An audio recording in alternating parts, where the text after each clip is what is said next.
আসসালামু আলাইকুম ভিউয়ার্স, একটা অনেকদিন পরে একটা নতুন ভিডিও নিয়ে আপনাদের মাঝে হাজির হয়েছি।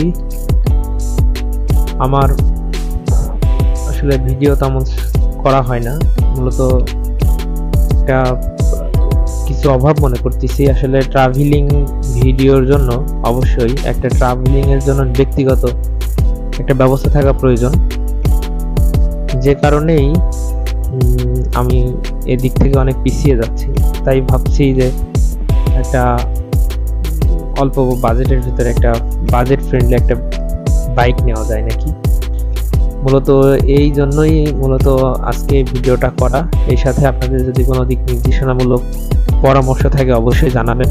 কেউ যদি কিনে থাকেন তাহলে তার রিভিউ অবশ্য বলবেন। যদিও ভিডিওতে আমি অনেক কিছুই দেখছি, এর মাঝে আমি ঠিক করছি যে হোন্ডা লিভো এই গাড়িটা আর কি নেওয়া। এই বাইকটা হোন্ডা বাইকের ভিতরে কম টাকায় 110 সিসির একটা বাইক, মোটামুটি এটা এখন ওয়ান ডিস্ক, যেটা ব্রেকিং সিস্টেমটা ভালো। এখানে অনেক কিছুই বলা আছে, ইঞ্জিনের হিসাব নিকাশ, যদিও এত টেকনিক্যাল বিষয় আমার ততটা জানা নেই। তবে এইটুকু জানি যে আমার একটা বন্ধুর এই গাড়িটা ছিল, আমি কিছু চালাইছি, বাইকটা ভালো। এটা মূলত ফুয়েল ভালো দেয়, ফুয়েলের 8.5 লিটার ফুয়েল আর কি রিজার্ভ করা যাবে। সাথে এটার মাইলেজ ভালো দেয়। ব্রেক সিস্টেমটা ওভারঅল ভালো। সবাই এরকম একটা কিছু বলছে, যদিও আপনারা যদি কোনো ধারণা থাকে তাহলে অবশ্যই শেয়ার করবেন। মূলত এটা আর কি 4টা গিয়ার আছে গাড়িটার, আর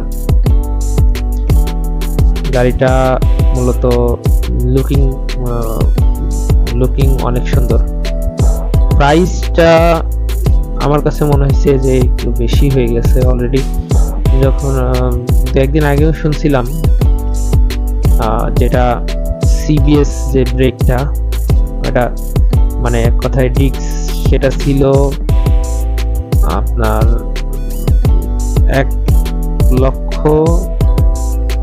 36,000, সেটা 39 হয়েছে। আর একটা ছিল 22, সেটা হচ্ছে 25, মানে 3,000 করে প্রাইস বেশি হয়ে গেছে। জানি না, আমি এই বিষয়টা চয়েস করছি বলেই কি বেশি দাম বাড়ছে নাকি তাও জানি না। এটা নিয়ে আমার আসলে সমস্যা আছে। যা হোক, ভালো মন্দ থাকবে সবকিছুই। এখন এই যে এটাই মূলত আর কি বাইকটা।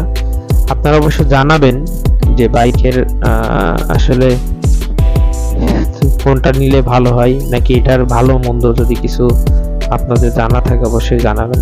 আর কালারটাও যদি বলবেন, আর মাইলেজ সম্পর্কে একটু ধারণা দেবেন, আর কোন বাইকটা নিলে ভালো হয়। যদিও আমি এটা মোটামুটি সিলেক্ট করছি, এখন তারপরও অনেক সময় ভালো মন্দ বিবেচনায় চেঞ্জ করা যাবে, যেহেতু হোন্ডা ব্র্যান্ড অনেক ভালো, জাপানি একটি ব্র্যান্ড, সেই হিসাবে এটাকে সিলেক্ট করতে চাচ্ছি। যা হোক, তো ভিডিওটা একটু শেয়ার করবেন, আর বিশেষ করে আমাকে কমেন্ট করবেন। যদি কোনো ভালো মন্দ থাকে অবশ্যই আমার সাথে শেয়ার করবেন। ভালো থাকবেন, সবাইকে আল্লাহ হাফেজ।